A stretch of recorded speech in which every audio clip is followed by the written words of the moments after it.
Good morning. Welcome, graduates, guests, faculty, staff, family, and friends.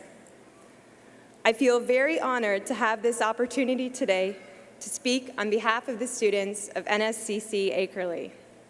It is wonderful to be in such great company. Congratulations to all of my fellow peers on your accomplishments, which we are here today to celebrate. We have shared a significant part of our lives with each other, and although we may be graduating from different fields, together we have built a strong foundation, supporting each other along the way. If you haven't given yourself a pat on the back yet, you should. You all deserve it. And thank you to everyone else here with us today, because each one of you had a role to play in helping us get to this point. My experience at NSCC has been something I will never forget. Everyone here has your back. Everyone wants to see you succeed. The staff and faculty know your name, and they genuinely mean it when they ask, "How are you doing today?" I have lived in many wonderful places in my lifetime, but I have never felt more welcomed than in my time here. When I started thinking about what my message today would be, my initial thought was success. We may all have different definitions of what success means to us, but I think it's a safe bet that we are all looking to attain some form of it. We wouldn't be here today if we weren't. But success doesn't just happen. It is a result of many factors. And one of them, I feel, is particularly important to speak of today, and that is success's ugly cousin, failure. Now, this guy has a pretty bad reputation and is often accompanied by negativity, but I want to assure you that it is nothing more than a stepping stone to your goals. When my instructor approached me with the intent to nominate me as valedictorian, I was shocked. I have never been nominated for anything.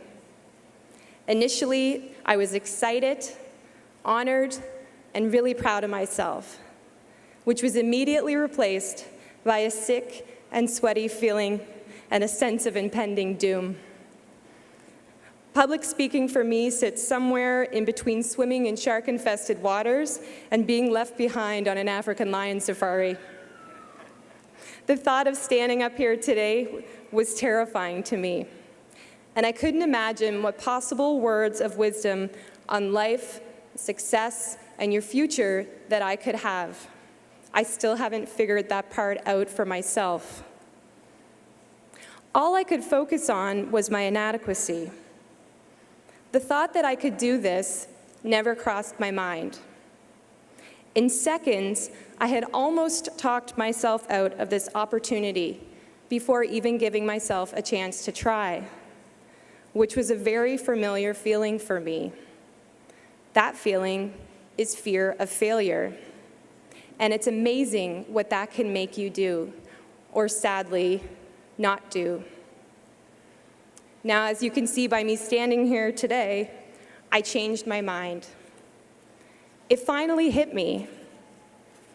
I have been looking at failure the wrong way my entire life, and I truly believe that I'm not alone on this. So what I have to say next may seem a little backwards, but I'm asking you all to trust me on this. Today we reflect upon our experience and accomplishments at NSCC, and tomorrow will be the first day of the next chapter in your life.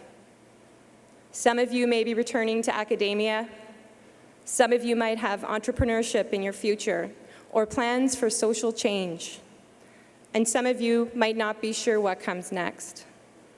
Either way, I'm confident there are great minds and great ideas in this room. But before this chapter ends, I want you all to do something. I want you all to give yourself permission to fail. It's going to happen to all of us. Some will be small, and some will be epic. But none of them have to be a bad thing, because it means that you tried. And there is no bigger failure in life than never trying. Giving yourself permission to fail is actually giving yourself permission to live, to dream, and to thrive, to be the 2.0 version of you. And there's nothing negative about that.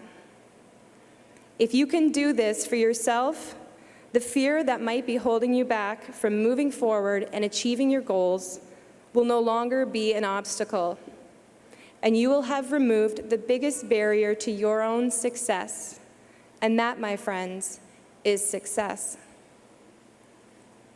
What would your childhood have looked like without green eggs and ham? Dr. Seuss's first book was rejected by 27 different publishers before it was finally published.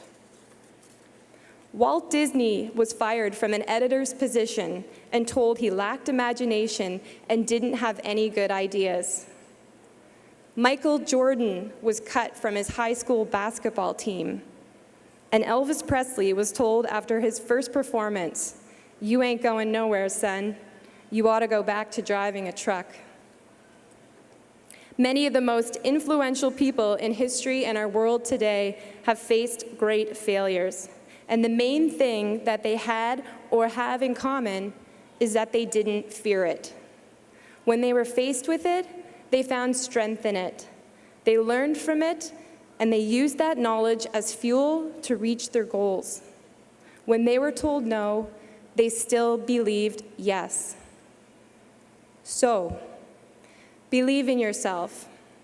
Be persistent with your goals.